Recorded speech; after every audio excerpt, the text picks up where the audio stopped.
Number 15, gender in Bible translation. There are several important masculine gender words in the Bible that translators wrestle with. The word Adam in Hebrew means mankind, people, or an individual man. The word anthropos in Greek means a person of either sex, a human being, a male person, or a man. Adelphos, the word translated brother, in the plural can also mean brothers and sisters, or just a fellow member, those in spiritual communion.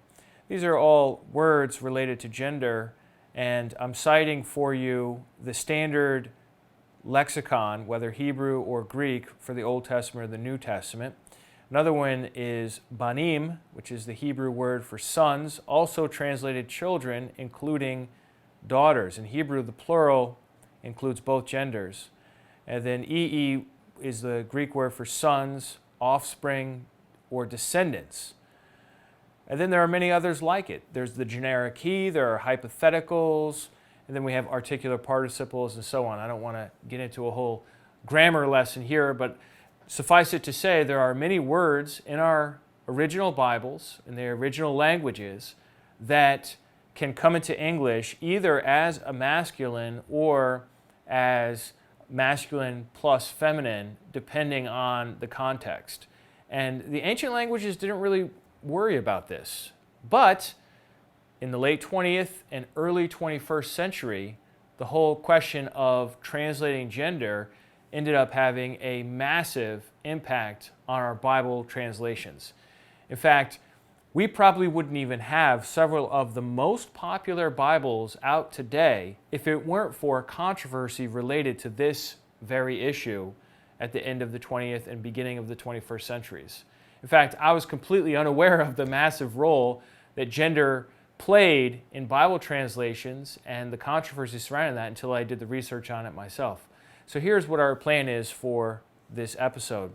We want to talk about feminism ever so briefly, and then look at the NRSV, which is the forerunner of gender-inclusive versions, then the NIV/TNIV controversies, then we'll look at reactionary translations, and then finally, recent moderating positions. So that's our plan. As far as the feminist movement goes, I am certainly no expert on this, but just in very broad strokes, you had the first wave feminist movement was at the end of the 19th century, early 20th century, the right to vote, also called suffrage. That's typically identified as the first wave feminist movement. Second wave is the 1960s and 70s.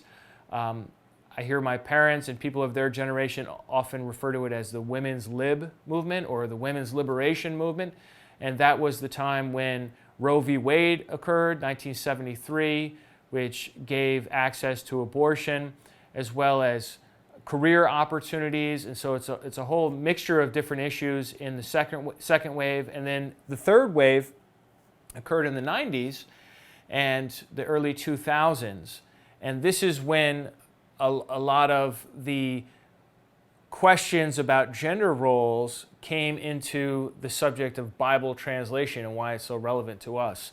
But in the feminist waves, one of the items of discussion is roles in the church and roles in the home. And so traditionally, Christians have held to the idea that pastors are to be men, and that in the home, the husband is to be the head of the household. And the feminist critique interacted with Bible-believing Christians such that some of them became what we call egalitarians, or what they call themselves egalitarians, and others became complementarians. And the egalitarians said that Christians, whether male or female, can serve in either role, or any role, whether it's the head of the house, could be the wife, or could be the man, or they could share it equally. Same thing in the church, you could have women pastors. And so really you end up with a lot of different positions within Christianity. On the one, and I realize I'm simplifying this a little bit, but my subject's really not feminism, it's Bible translation, so just stick with me for a second. But historically, how it worked out is you had the mainline denominations. You had your Episcopalians, your Lutherans, your certain Presbyterians, and a lot of these denominations split over these kinds of issues. And they said, we are egalitarian and we want to have women priests and women pastors. And that started out in the 70s and then grew from there forward. And then by the time of the 90s, a lot of your more conservative Christian groups are saying, look, we want to fight against this feminist wave that is sweeping through. The mainline denominations have already gone with it. We need to hold them back here. And there was what's typically called a culture war over this issue. And so some Bible-believing Christians ended up becoming egalitarians, and others took their stand as complementarians. And this is just sort of in the air in the 90s, especially early 2000s, and it's something that people are very sensitive to and very much have a strong viewpoint on, and that ends up affecting Bible translations considerably. Now, for me personally, the whole issue of egalitarian versus complementarian, I'm open to either side. For me, it's an exegetical question. How do you interpret the scriptures, and especially the scriptures like Colossians 3, 1 Timothy 2, and Ephesians 5 that talk about the roles in the household and in the church. If you're curious what I think, I would refer you to Kathy Keller's book. It's more of a booklet, actually, called Jesus, Justice, and Gender Roles. And I found her case to be pretty persuasive.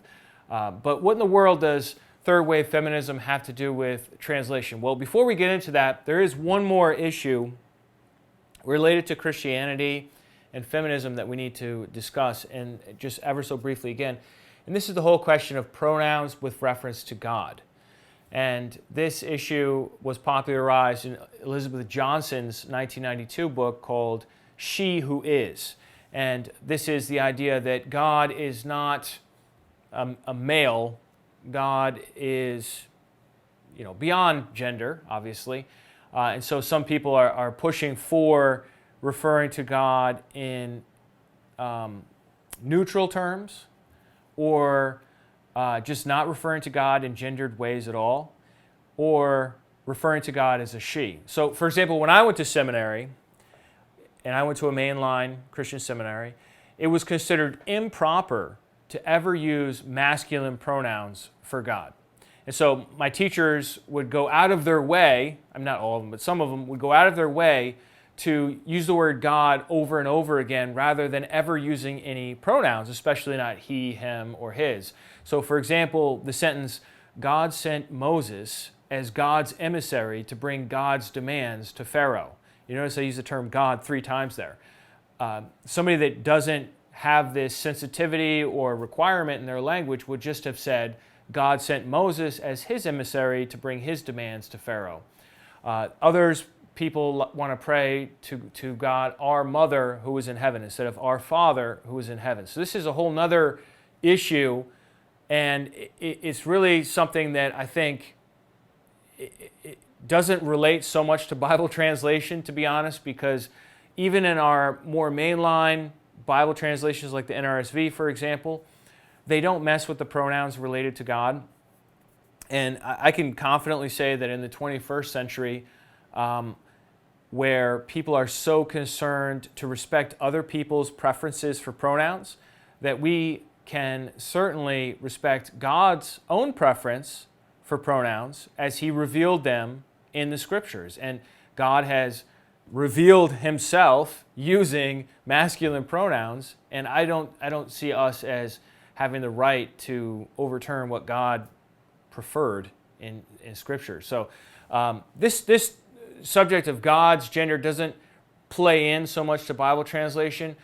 The question of generic masculines, though, plays in big time, and I want to get into that right now with you. So our story begins with the New Revised Standard Version. This came out in 1989, 1990, when Bruce Metzger wrote the following in the preface. This is a quote from the NRSV preface. During the almost half a century since the publication of the RSV, Many in the churches have become sensitive to the danger of linguistic sexism arising from the inherent bias of the English language towards the masculine gender, a bias that in the case of the Bible has often restricted or obscured the meaning of the original text. The mandates from the division specify that in references to men and women, masculine-oriented language should be eliminated as far as this can be done without altering passages that reflect the historical situation of ancient patriarchal culture. As can be appreciated, more than once the committee found that the several mandates stood in tension and even in conflict. The various concerns had to be balanced case by case in order to provide a faithful and acceptable rendering without using contrived English. Only very occasionally has the pronoun he or him been retained in passages where the reference may have been to a woman as well as to a man. For example, in several legal texts in Leviticus and Deuteronomy. In such instances of formal legal language, the options of either putting the passage in plural or of introducing additional nouns to avoid masculine pronouns in English seem to the committee to obscure the historic structure and literary character of the original. In the vast majority of cases, however, inclusiveness, this is a key term for this whole subject, has been attained by simply rephrasing or by introducing plural forms when this does not distort the meaning of the passage. Of course, in narrative and in parable, no attempt was made to generalize the sex of individual persons.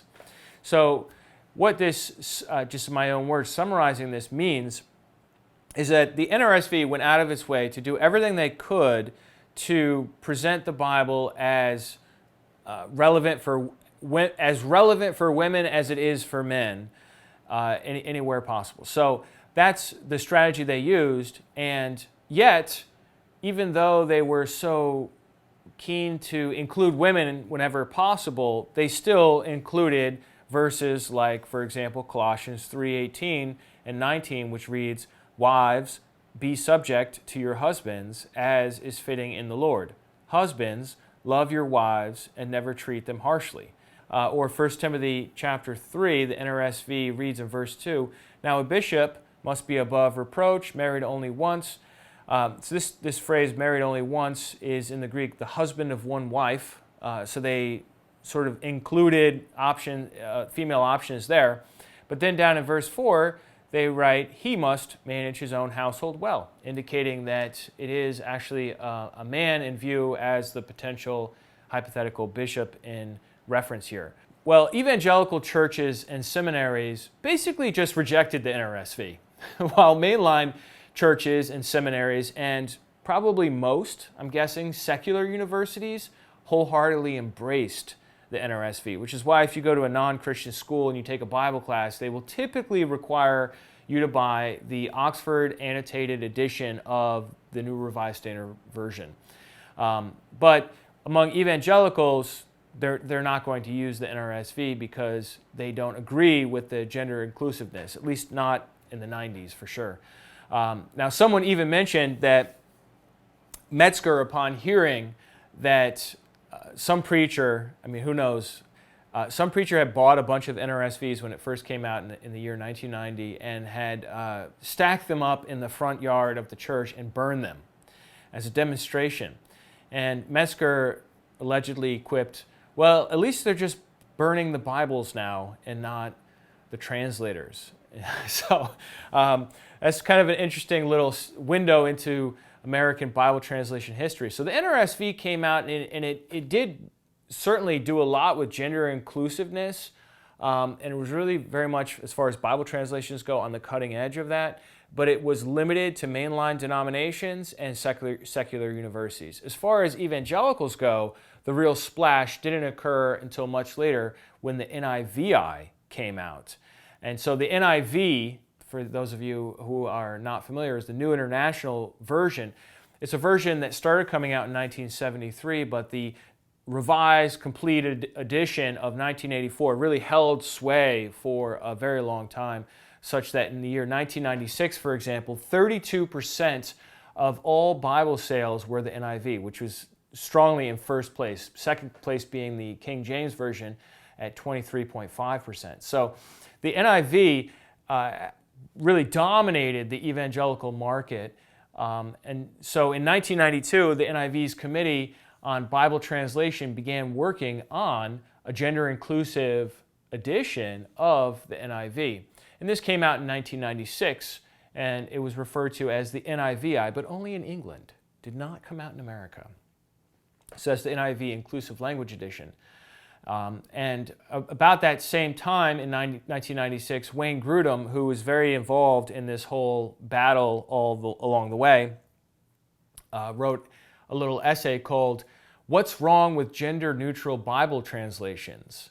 And so this was fighting against the New Revised Standard Version in 1996. And so he's kind of like blowing the whistle on the NRSV as a Bible that is not fitting because of its gender inclusiveness. Meanwhile, the company, the publisher Zondervan, had just released the NIVI in the England market, and it is a gender-inclusive version. So this is all comes to a head in March of 1997 when World Magazine ran a cover story called Femme Fatale. And the subtitle of that cover story by Susan Olaski was "The Feminist Seduction of the Evangelical Church." Doesn't that just make you want to read it? The Feminist Seduction of the Evangelical Christian Church. The New International Version of the Bible, the best-selling English version in the world, is quietly going gender neutral.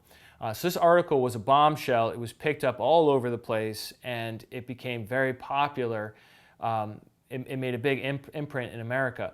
Olaski, in that article, called the NIVI a stealth Bible. So in 1997, many evangelicals reacted against the 1996 NIVI, which wasn't even available in the United States, including J.I. Packer, Paige Patterson, Al Mohler, Jerry Falwell, James Dobson, and many others. The Southern Baptist Convention and a number of others secretly met with Zondervan and said, look, if you release the NIVI in America, we're telling all of our outlets, all of our seminaries, all of our churches to stop buying NIV Bibles and NIVI Bibles. So it was a huge sense of a battle over the Bible occurring in 1997. So the whole thing really resolved on May 27th, 1997. The same day, two major things happened. The IBS, the International Bible Society, which is the team in charge of translating the NIV, issued a press release saying they had abandoned all plans to have gender-related changes in future editions of the NIV. They're not going to release the NIVI in America. So that happened May 27, 1997. The same day, James Dobson convened a group of 12 evangelical leaders and drafted up what was called a guidelines of translations of gender-related language in Scripture. Usually people refer back to this document, it's a fairly short document, only about 2 pages, as the Colorado Springs Guidelines. And so the question is, going forward, does this or that English Bible agree with the Colorado Springs Guidelines? That's the guidelines set out by James Dobson and these other evangelicals in 1997. For example, just to give you some flavor of what the guidelines included, Section A, Proposition 3 said that man, which can mean men and women, or it can just mean, a human man, a male. They said man should ordinarily be used to designate the human race or human beings in general. So they want the Bible translations to use man to refer to the human race, even though that's really the whole issue that's going on, is that people are saying, well, man is a masculine, inclusive term, but it has a masculine flavor to it. What about using people or humanity and this sort of thing? Section B, Proposition 1 said that brother, adelphos, and brothers, adelphi, should not be changed to, quote, brothers and sisters. We'll see how this plays out in the ESV in just a minute here. Section B, Proposition 2 said that son should not be changed to child, or sons to children, or sons and daughters. And so these are specific, very targeted guidelines for Bible translation. The very next day, May 28th, as well as the day after that, the 29th in 1997, USA Today, the New York Times, and the Associated Press all reported that the gender-neutral NIV had been canceled. I mean, look, this is incredible. I mean, I was alive at this time. I didn't hear anything about this, but I was maybe too young to really care. But this is huge. I mean, these are big news outlets and publications that are fussing about Bible translation. It just blows my mind that the New York Times ever said anything about the Bible. But this was that big of a controversy. Then in 1998, books started coming out, right? So you have people that, and this is all within the evangelical scope. You have Don Carson coming out with his book, The Inclusive Language Debate, A Plea for Realism. That's 1998. Mark L. Strauss came out with his book, Distorting Scripture, The Challenge of Bible Translation and Gender Accuracy. And we're going to see that term, gender accuracy, coming forward in just a little bit here. So then in 1999, the IBS started working on a new version of the NIV since they had to kill the NIVI, but they didn't specify the name of what it was going to be. Then in 2000, I'm just going through a timeline with you here. In 2000, Vern Polythris and Wayne Grudem fought back against Carson and Strauss in their book called The Gender-Neutral Bible Controversy, Muting the Masculinity of God's Words. And then in 2001, we got the English Standard Version, published by Crossway. The ESV had obtained the rights, guess what year? 1997, to the RSV from the National Council of Churches so that they could begin work on their own over against the NRSV. And so basically they're like, well, we know that the NRSV had revised the RSV, but we don't agree with what they did. We're going to revise it ourselves. And so here's the ESV's statement on gender from their preface. Quote, in the area of gender language, the goal of the ESV is to render literally what is in the original. For example, anyone replaces any man where there is no word corresponding to man. So that is actually in favor of gender inclusiveness. Anyone, once again, replaces any man where there is no corresponding word for man in the original languages. And people, rather than men, is regularly used where the original languages refer to both men and women. So these are both efforts to make the Bible more inclusive of men and women when the original languages aren't pushing masculine pronouns and so on. It goes on. But the words man and men are retained where a male meaning component is part of the original Greek or Hebrew. Likewise, the word man has been retained where the original text intends to convey a clear contrast between God on the one hand and man on the other hand, with man being used in the collective sense of the whole human race. Similarly, the English word brothers, translating the Greek adelphi, is retained as an important familial form of address between fellow Jews and fellow Christians in the first century. A recurring note is included to indicate that the term brothers was often used in Greek to refer to both men and women, and to indicate the specific instances in the text where this is the case. In addition, the English word sons is retained in specific instances because the underlying Greek term usually includes a male meaning component, and it was used as a legal term in the adoption of inheritance laws of first century Rome. As used by the Apostle Paul, this term refers to the status of all Christians, both men and women, who, having been adopted into God's family, now enjoy all the privileges, obligations, and inheritance rights of God's children. Let me pause it there. So what they said is that they want to use the term man to refer to the human race. They want to use the word brothers to refer to brothers and sisters. And they want to use the term sons to refer to sons and daughters. That's like classic Colorado Springs guidelines of translation, if you didn't notice. They continue, the inclusive use of the generic he has also regularly been retained because this is consistent with similar usage in original languages and because an essentially literal translation would be impossible without it. In each case, the objective has been transparency to the original text, allowing the reader to understand the original on its own terms rather than in the terms of our present-day Western culture. So the ESV looks to me like it's in complete agreement with the Colorado Springs guidelines, and they updated this version. It came out in 2001, but then the updates came out in 2007, 2011, 2016, and 2017. I think, if I'm remembering correctly, the 2016 version of the ESV said the permanent text edition, like we're never going to change it again, and then they changed it in 2017. So I don't know if there are more updates planned or not for the ESV, but just so you know, the ESV would not exist if the NRSV hadn't gone gender inclusive. or at least that was one of the issues for which it corrected. In 2002, so that was 2001, 2002, Zondervan came out with its new NIV. They called it the TNIV. And that was the New Testament only in 2002, at which point 100 evangelical leaders signed a statement of concern opposing the TNIV. Also, the Southern Baptist Convention and the Presbyterian Church in America passed resolutions opposing the TNIV. This is the resolution that the Southern Baptist Convention passed. Quote, whereas the translators erased these gender-specific details in two ways. One, they eliminated gender-specific terms, this is talking about the TNIV, changing father to parent, son to child, brother to fellow believer, man to mortals, humans or those, and he to they, so that gender-specific meanings are eliminated. And two, they added gender-specific readings that are not found in the original text, such as changing brother to brother or sister, so that any gender-specific emphasis of the passage is eliminated. We respectfully request that the agencies, boards, and publishing arms of the Southern Baptist Convention, which is, by the way, the largest denomination in the United States, refrain from using this translation. We cannot commend the TNIV to Southern Baptists or the larger Christian community.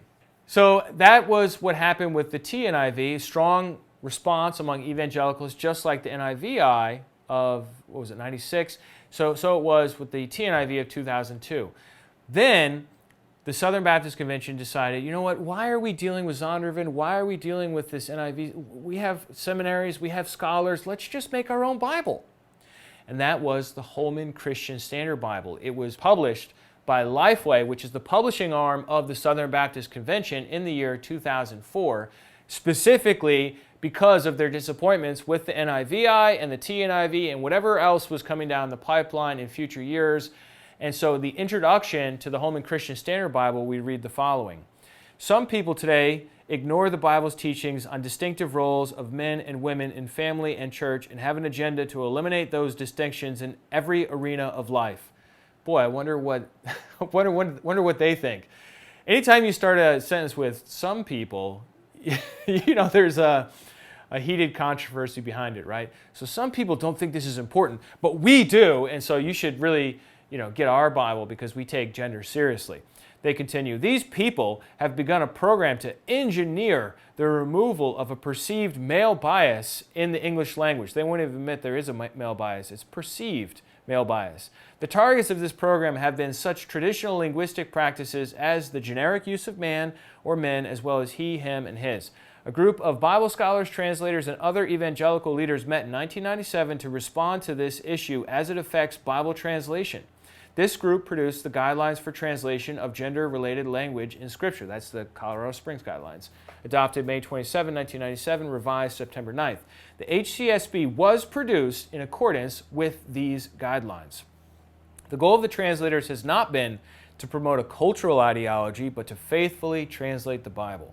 While the HCSB avoids using man or he unnecessarily, the translation does not restructure sentences to avoid them when they are in the text. For example, the translators have not changed him to you or to them. Neither have they avoided other masculine words such as father or son by translating them in generic terms such as parent or child.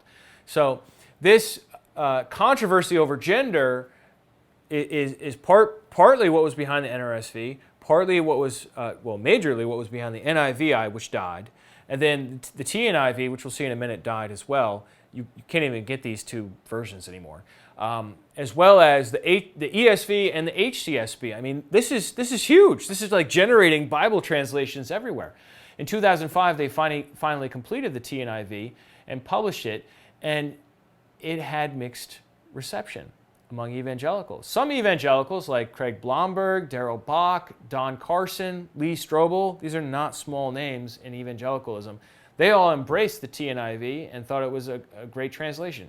Then other powerful evangelicals like John MacArthur, J.I. Packer, D. James Kennedy, and John Piper all rejected the TNIV on the grounds of gender inclusion.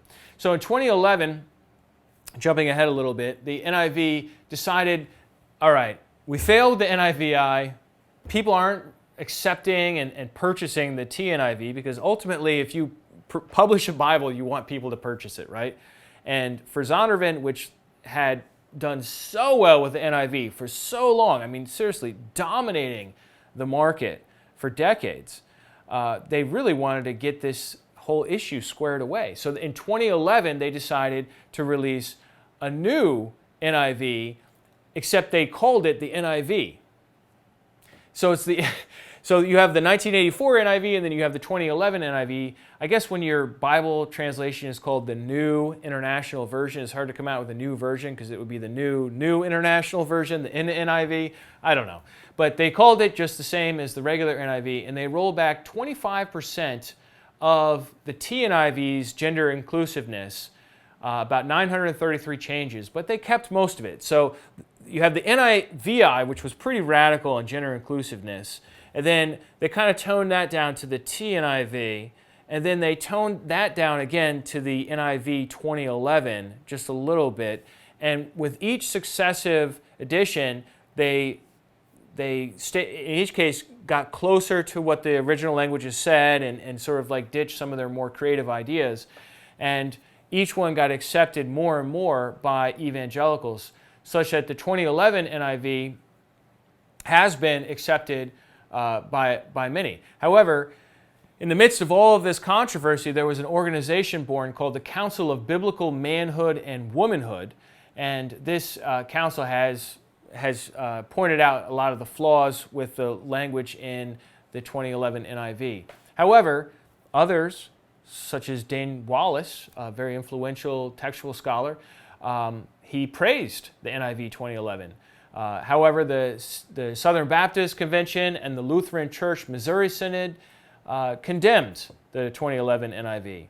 But interestingly enough, and this is one of these ironies of life, well, there's going to be another irony in just a minute, but the string of Christian bookstores called Lifeway continued selling the NIV 2011, even though the denomination that sort of like owns Lifeway condemned it. So go figure.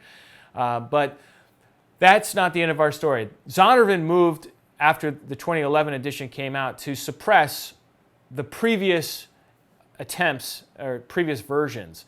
So basically in 2011, when it came out, Zondervan said, all right, if you have a project in print, you can use the old NIV, but starting in 2012, nobody's allowed to print the 1984 NIV, nobody's allowed to print the NIVI, nobody's allowed to print the TNIV. If you quote the NIV, it's got to be the 2011 version.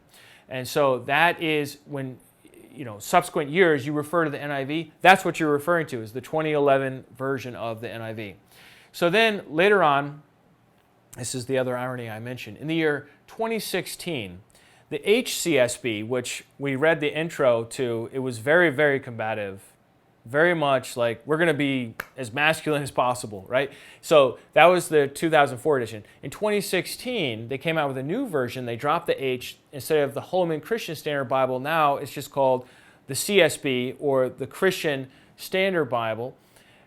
In their document, Q&A, Translation Decisions for the Christian Standard Bible, they explain their new gender policy. Check this out. To improve accuracy, they write, the Translation Oversight Committee chose to avoid being unnecessarily specific in passages where the original context did not exclude females. In other words, they worked hard to include females when the language didn't exclude females. In other words, they were gender inclusive. Continuing on, when Scripture presents principles or generic examples that are not restricted to males, the CSB does not use man or he or other masculine terms. At the same time, the translators chose not to make third-person masculine pronouns inclusive by rendering them as plurals, they or them, because they believed it was important to retain the individual and personal sense of these expressions. After all of this controversy and battle, the CSB, 25 years later, ends up more or less where the NRSV started out in the year 1990. I think you could probably find some significant differences, but they've definitely come closer together, whereas before that, the previous version had reacted strongly against it. So now the CSB is really gender inclusive, and the ESV is more masculine heavy. And then just to throw another translation in there, the NASB came out in the 70s and was updated in 95. the NASB, all the translation work for that happened before this controversy broke out. So it's excessively masculine heavy. Even when the Greek or the Hebrew doesn't contain a masculine word, the NASB will insert a masculine word there. So that's probably the most masculine heavy version of the last 30, 40 years. And then the HCSB and the ESV, and then now the CSB is less, and then the NRSV is even less than that, and then the 2011 NIV is right up there with the NRSV. So it's really fascinating to see this. And guess what? The mainstream media was not unaware of this irony. So Jonathan Merritt and Garrett Robinson wrote an article in The Atlantic called "Southern Baptists Embrace Gender-Inclusive Language in the Bible." And for that, they interviewed Trevin Wax. This is what they wrote in their article. In email correspondence this week, Trevin Wax, Bible and reference publisher for Holman Bibles, defended the translation. He rejected the notion that the translation is gender neutral, calling it gender accurate instead. It uses male pronouns for God, for pastors, and in places where it's obviously male. And it uses male and female where that's what the author intended, Wax said. A gender-accurate approach often uses inclusive language, Wax said, but only in places when the original would have been understood to refer to both males and females. Such a defense of the CSB mirrors those offered by NIV defenders in years past. Where are we at today? This is a helpful summary by Gordon Fee and Mark Strauss. It was written a little while ago, but I think it helpfully summarizes where most Bible translators are at in our time. One of the most significant changes in English over the last quarter century has been related to gender language. While it was once commonplace to refer to people as men and all fellow Christians as brothers, such usage has declined significantly in recent years. More inclusive terms like people and brothers and sisters are used more often today. Bible translators seeking to stay current with contemporary English have adapted to these changes. Over the past 30 years, almost every English Bible version, either produced or revised, has adopted this kind of gender-accurate language. While some critics claim that the movement toward gender-accurate language is a form of political correctness, the truth is that such language has made our Bible translations more precise and so more accurate. The English language has changed, and for many readers, man now sounds like it refers exclusively to males. Now, if you say man, people don't automatically think, oh, the human race. No, they're thinking men or male humans, right? So in order to adapt to the language of the times, Bible translations are using words like people or a phrase like human beings and that sort of thing.